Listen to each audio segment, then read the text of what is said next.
Hello friends, नमस्कार। मैं Ankit Kumar study dynamic YouTube channel में फिर से एक बार आपका स्वागत है। दोस्तों, आज मैं आप लोगों को रसायन शास्त्र का एक छोटा सा टॉपिक संयोजकता यानी कि वैलेंसी के बारे में कुछ बताने जा रहा हूं। दोस्तों, जैसा कि आप लोग जानते होंगे, रेलवे में अब साइंस के क्वेश्चन ज़्यादा पूछे जाते हैं, तो संयोजकता से भी क्वेश्चन एक दो क्वेश्चन पूछ दिए जाते हैं। तो आइए आज समझते हैं कि संयोजकता क्या होता है। दोस्तों, संयोजकता रटने की चीज़ नहीं है, संयोजकता समझने का चीज़ है। तो आइए जानते हैं कि संयोजकता क्या होता है, इसे कैसे निकाला जाता है। चूँकि दोस्तों आप लोग को पता होगा, इस दुनिया में लगभग 111 से अधिक तत्वों का आविष्कार हो चुका है। सभी तत्वों का संयोजकता अलग अलग होता है। तो ये संयोजकता कैसे निकाला जाता है? दोस्तों, संयोजकता तत्वों के परमाणु संख्या की सहायता से निकाला जाता है। इलेक्ट्रॉनिक विन्यास की सहायता से संयोजकता निकाला जाता है। दोस्तों, तत्व सामान्यतः दो प्रकार का होता है, धातु और अधातु।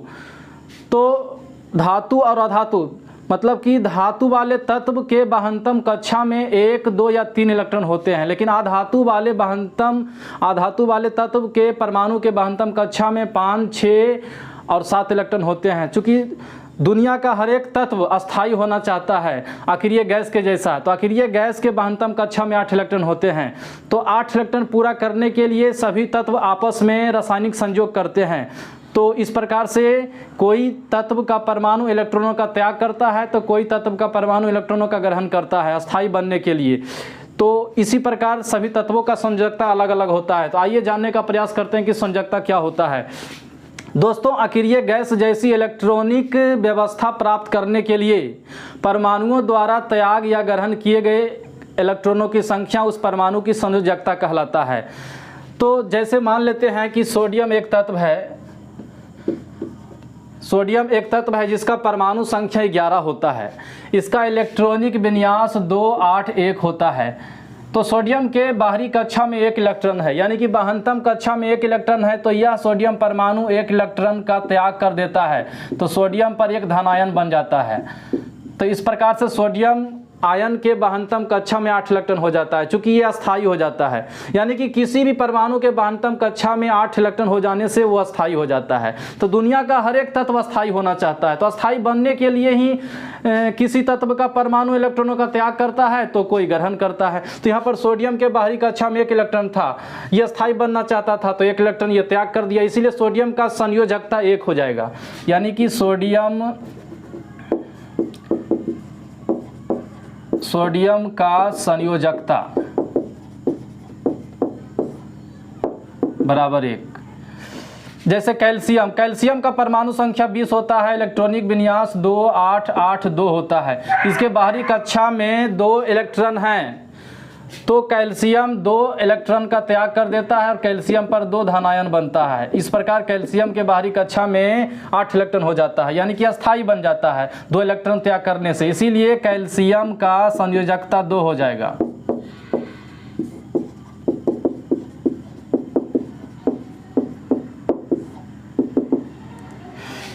और एल्युमिनियम का परमाणु संख्या 13 होता है और इसका इलेक्ट्रॉनिक विन्यास 2, 8, 3, यानी कि इसके बाहरी कक्षा में 3 इलेक्ट्रॉन है, तो यह 3 इलेक्ट्रॉन का त्याग करके एल्युमिनियम पर 3 प्लस हो जाता है, यानी कि 3 धनायन बना लेता है। इस तरह से एल्युमिनियम आयन का इलेक्ट्रॉनिक विन्यास 2, 8 हो जाता है, यह अस्थायी बन जाता है। इसीलिए एल्युमिनियम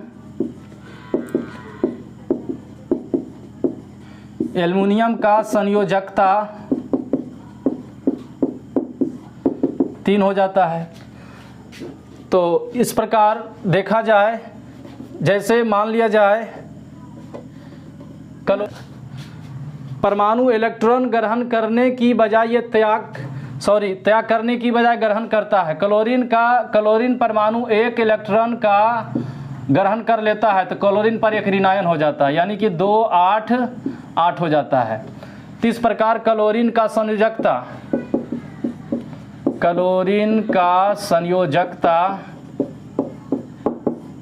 बराबर 1 हो जाता है, क्योंकि क्लोरीन का परमाणु 1 इलेक्ट्रॉन ग्रहण करके क्लोरीन आयन बनाया और क्लोरीन आयन अब ये अस्थायी हो गया है।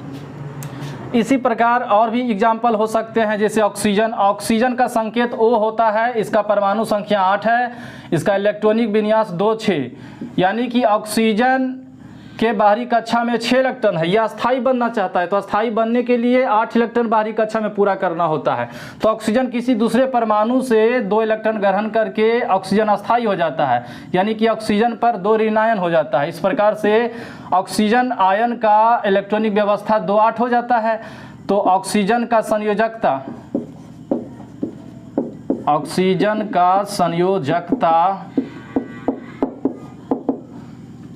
2 हो जाएगा।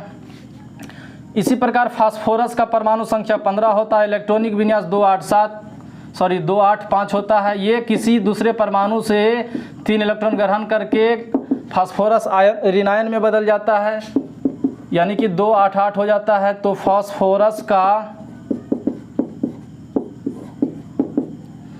संयोजकता बराबर 3, यानी कि किसी भी तत्व के परमाणु द्वारा जितना इलेक्ट्रॉन त्याग किया जाएगा या जितना इलेक्ट्रॉन ग्रहण किया जाएगा वही संख्या उस परमाणु का संयोजकता होगा।